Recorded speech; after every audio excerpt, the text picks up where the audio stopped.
For the TA agreement, if SPA is husband and wife, does it mean TA agreement also must have husband and wife, or can be one of them? What is the impacts on law/legal? The answer is it can be either one of them, even though the S&P is husband and wife. Okay, so this one is normal.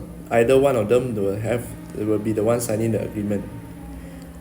But I want to caution you on this lah.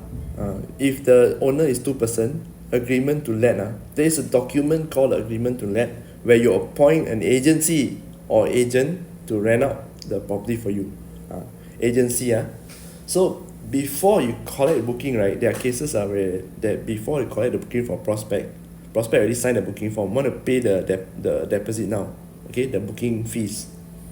Then the agent will pass the agreement to let this appointment letter to the husband. Then husband sign, pass to wife suddenly don't want sign. That agreement is void. Okay, so you cannot collect already. You lose the deal just like that. Okay, so when it comes to appointing, both of you must be on the same page, which means both of you must sign the document. Okay, what is the impact on law and legal?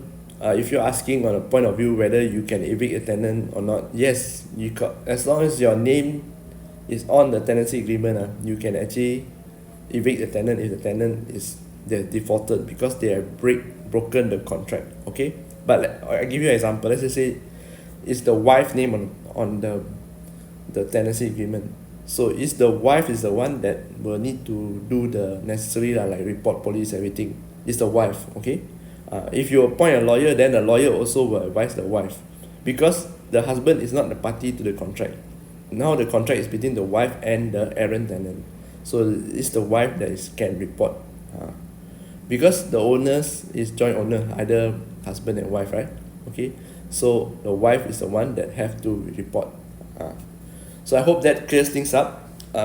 This one will be different when it comes to loan side. Loan side, they will always look at who's the ultimate owner, meaning if the rental income, right, they will split 50% if there's two owner. If there's three owner, then they'll split three lah. Okay, vice versa. That's it for me. This is Kenny here from Property Stories, and I'll see you again next video. Bye bye.